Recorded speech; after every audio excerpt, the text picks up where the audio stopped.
So I guess we'll talk about why we put up food. The big why.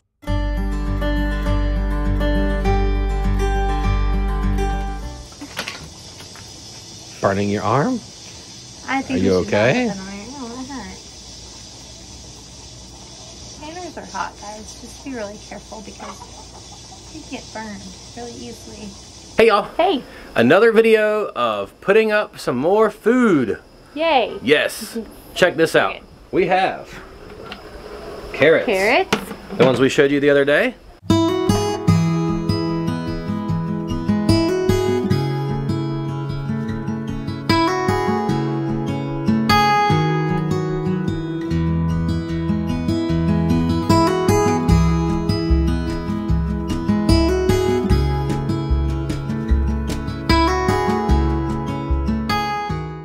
Over here, sorry for the lighting in here. Over here we have potatoes. They have to boil, I think, for 10 minutes before they go in the can. Is that what you said? Before they go in the jars, yep, yeah. 10 minutes. She's the canning lady. I just follow the instructions. I just read how to do it because I can never remember from time to time. So, yep. But yeah, we're going to fill the jars with carrots. We have water going, boiling, so we'll put boiling water in the jars with the carrots. They'll go into our canner. Teaspoon of salt in each jar. And a teaspoon of salt in each jar. And then we're going to process them. So we're just going to show you guys how it's done. This can be kind of like a basic how to pressure can. We're doing carrots and potatoes, but it's the same concept for anything you can. So to show you guys how it's done and what we're doing. Yep. We are ready to fill these jars with carrots. We're going to start with carrots and then we're going to go to potatoes. Stick around. We're going to show you this. We'll time lapse it so it's fun. Put a little music, enjoy that, and then we will show you actually how we do each individual jar. In more detail. In more detail.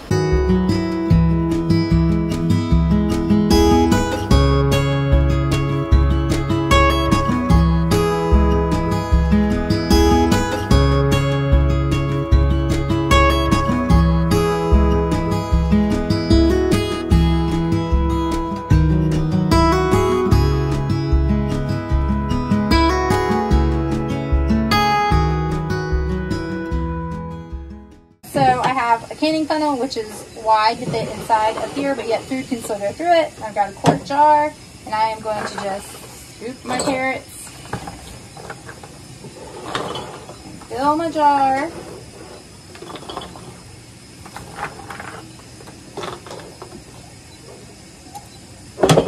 you're going to want to leave an inch of headspace with your water, so you want your carrots or whatever you're canning to be just below the water line, because it just doesn't hurt them to be above the water, but I just feel like for the quality later on and flavor and coloring, it just does better. So now that I have that done, I'm going to put my salt in. I use pink Himalayan salt, and I do a teaspoon, and salt is optional. We like salt on vegetables, so teaspoon per quart, half teaspoon per pint, but we always do quarts because we're feeding a small army, basically. And then I have a large ladle. You might not have a ladle this big, but this ladle's amazing. I've got my hot water here. I'm just going to bring it over and pour into my jar, leaving an inch of headspace. Now they do have some little canning doohickeys. I'll show you mine. This, and I'm going to use it to run down to make sure there's no bubbles. Some of them actually measure the width of the headspace. Over the years I've just kind of learned the headspace, but if you want to measure it you can. But headspace is super important because if you are over the headspace in your pressure canning, you will have siphoning, which means it will pull the liquid, and depending on what you're canning, sometimes the product's out and you risk messing up your seal because then it can't make a seal. So I just run this, get the air bubbles out, and then I take a towel or a rag, dip it in my hot water, and I run it around the rim just to make sure that there's no debris, nothing there, and make sure it's nice and clean. I'm going to grab a lid. Oh, I have two lids. I put my lids in hot water. I don't boil them. We used to boil them to sanitize them and get them prepped, but they say the newer ones you're not supposed to do that because it messes up the rubber for the seal, but I always put them in just really warm water just to kind of sanitize them. I put that on the jar. Then I take a ring maybe. There we go. Put it down, and I do them snugly. I don't like crank them down, but I do them. They say like finger tight or a little better than finger tight, and that's what I do. And obviously I'm not very strong, so I just do, you know, my finger tight. So Derek's finger tight is too tight. But yeah, that's what it looks like. Obviously, well maybe not obviously, but we would normally fill all of our jars and then put the salt in and then come through and put the water in.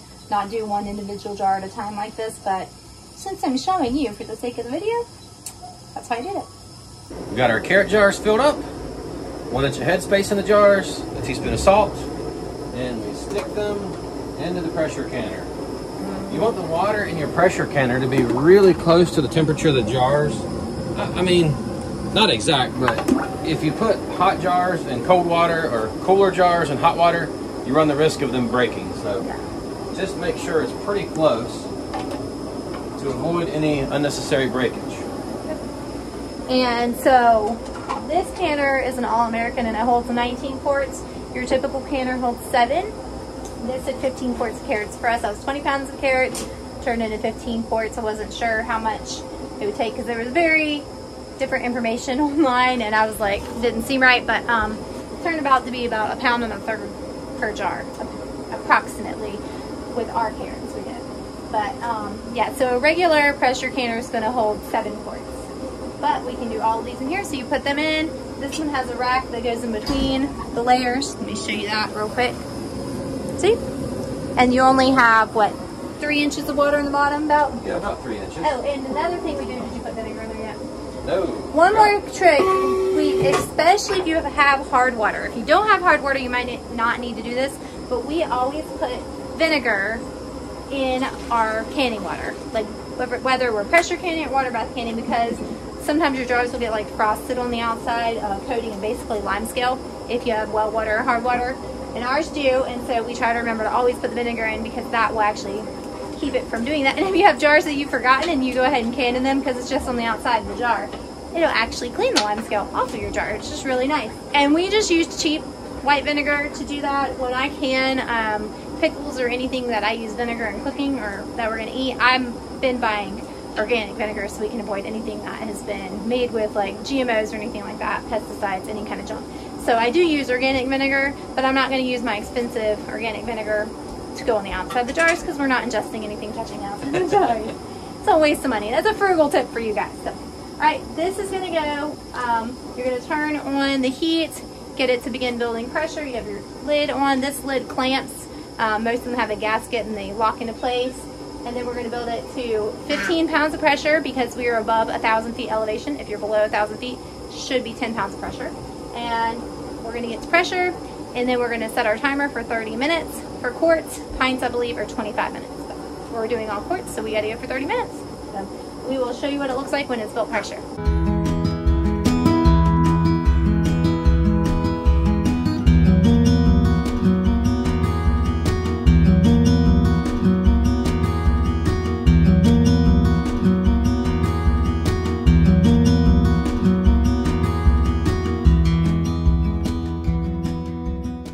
Potatoes going in hot. Hot potatoes. So we're putting them in our other canners that hold 7 quarts. We have 21 quarts. We have 3 canner loads worth if we use all 3 of our regular canners. So both of these canners are weighted gauge canners. This one does have a pressure gauge. I like to trust the pressure gauge. It's almost to 15 pounds. Just, I don't know if you can, probably can't see it, but so it's like at 12.5 pounds of pressure right now. This is already starting to release a little bit, but everything will equalize, and this will be releasing pressure, and that'll maintain about 15. And that will dance around as when it comes to pressure. Yeah, this will start just and that will start our timer for the carrots, which are 30 minutes. Yep. These are potatoes, which are 40 minutes. Yes, 40 and that minutes. will dance too. But that's how you get, with those, they start to dance, yes, basically. Pretty much. And it has 3 rings on it right here. These 3 little ring weights. And yeah, each one is 5 pounds. So 3 of them makes 15 pounds. Yep. And then there's our potatoes. So let me explain to you how we did the potatoes. So with potatoes, you want to cook them for about 10 minutes. So kind of just simmer them. Gently boil them maybe a little bit because you want to get your potatoes warmed all the way through before you start canning them because they're so dense to safely can them. That's the correct way to do it, the safe way, so that's what I did. Some people do raw pack them. I decided to go ahead and heat them. I don't want them to be mushy, but they were still really firm. You can see they held their shape really well. Then I put a teaspoon of salt in each quart, filled it up with boiling water, and then they go in the canner. Right now we have 3 canners going. We really need to get the 3 canners counting the carrots. So we have 1 more canner load worth of these, so we really need to get another space going. We're actually cooking broth over here in the big pot. So the broth is about ready to go, and we might go ahead. Are we going to go ahead and jar the broth up tonight too? We'll probably have to. I think we're going to have to pull that off and jar it up so we can get that stove eye free and we can can on it. Now, I will make a disclaimer. This is a glass top, flat top range. I'm using smaller canners on it. I'm not using the All-American because it's heavy. Some people don't suggest that you don't can on a flat top range because it could damage your range. So I'm just putting a disclaimer out there. I choose to risk it and can on the flat top range. It's totally up to you. Do your own research, but just because I'm doing it doesn't mean you should do it. You should do your own research and then decide. It's dancing. This one's starting to dance, so we are up pressure. We're gonna we have another 1 canner going. We've got another canner put together, getting ready to load it. So we were gonna have 4 canners going at one time. This is crazy. We have 36 quarts of food canning at one time. Like, blows my mind. Just kidding about how many jars are canning at one time because we're having canner malfunctions. We have 5 canners and 2 of them aren't working right. I'm not sure what's wrong with them. Maybe a gasket issue. We'll have to like troubleshoot with them, but right now is not the time. And we put one on the stove, but was trying to get it to build pressure and it was just boiling away. Actually busted 1 jar of potatoes, which is really disappointing. So we are able to do 29 at a time. Well, we could do more, but we didn't fill that all the way up. But anyway, we did 29 at a time. So that's still exciting, 29 jars of food at one time. So our potatoes have to go. We have 1 more round of potatoes, and since this canner is going to be done, we are going to can up our bone broth. Bone broth only has to can for 25 minutes, I believe, but it doesn't hurt it to go longer. And potatoes go for 40, so we're just going to throw our broth in there. And I think I'm going to can a pint of peppers, like chili peppers. They go 35. They're going to go an extra 5. It's not going to hurt them to go a little longer. It might be a little soft, but it's better than them either going bad because I don't have enough to fill a canner or running a canner for 1 jar of food. So both these canners are done. This one went for 30 minutes with the carrots. This one went for 40 with the potatoes. We're letting them both come down from pressure. So once they finish the timers, and I just turned them off and left them alone. This one you can see is depressurizing. The gauge is coming down. Its weight's not dancing. This one's weight is not dancing. And on this type, you have a little rubber valve, which that one has one too. It's a safety that will blow off so your canner doesn't blow up. It's a good thing. And then it has the little metal valve that pops up. And so when it builds pressure, those pop out a little bit. And when you don't want to open these until it's fully depressurized. In fact, I believe this one has a lock safety mechanism. You can't open it. But once those are both down, it's come down for pressure, then you can open it. And of course, when you open it, you want to open it away from you so that you don't get steam burn, because it will steam if it's still hot. Now, if you leave it sitting for like hours, you'll probably be fine. We're going to try to hurry up and get these out of the canner because we need the canners for another round.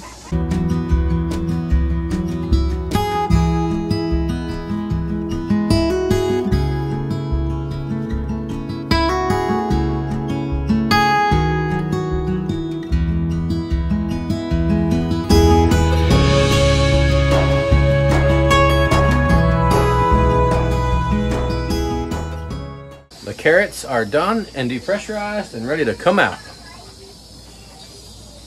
Check that out.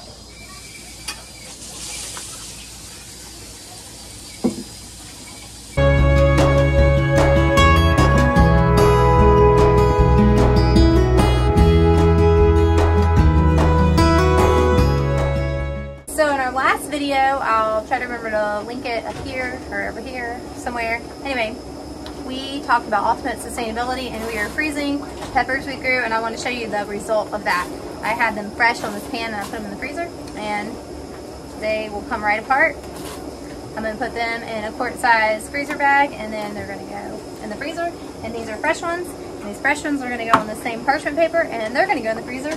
And then I'll add these to the same bag. I might have more than a quart, so it might end up being more than one bag at some point. But for now, that's what I'm going to do. So I guess we'll talk about why we put up food. The big why. Yeah. Why do we do it? It's how we live. This has been a way of life for us for over a decade now. Yep. This is normal for us. We don't operate out of fear. We feel like this is the best way for our family to live our lives. It's a lifestyle. But with that being said, yeah, the truth is we are living in a day and time right now that we really haven't seen, our generation hasn't really seen a whole lot of, and there are food shortages, and there's rumors of more shortages coming. And so we just want to encourage you, if you're just learning, just do it. Take the leap and do it, because it's kind of like you need to get it while the getting's good. So if you go to the store and you see a bunch of potatoes and you think, I could can those, grab them up. Carrots, whatever, dry beans, things like that. Because if you catch them on sale, that's when to do it. Because we don't know what the future holds. We don't know if there's going to be more food shortages or what's going to happen. And if you take the initiative now while you can get things and get things on sale or whatever, then go ahead and put it up. Or, I mean, inflation, it's a thing. It's really happening. And things that were, you know, $8 last week are $10 or $12 this week. Yeah, so exactly.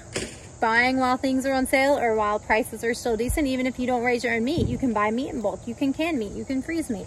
Like, just doing all these little things, combating it and doing what you can to take care of your family is just a really smart thing to do, in my opinion. Yeah, this is, I mean, it's a great way to combat the food shortage. I mean, it really... And don't do it with a spirit of fear. No. Just do it with the confidence, knowing that... It's Hopi. Hi, Hopi. That you're taking care of what's important. You're able to do what you need so that your little mouths can be fed, because that's super important. It is. All right, y'all. Thanks for watching. If you're not subscribed, go ahead and subscribe. Click the like button. Click the notification bell. YouTube will notify you every time we upload a video. Leave a comment below. Let us know what you've got going on, what you think about what we're doing. Any questions, you know, just chat with us. All right, we'll catch y'all later. Thanks for watching.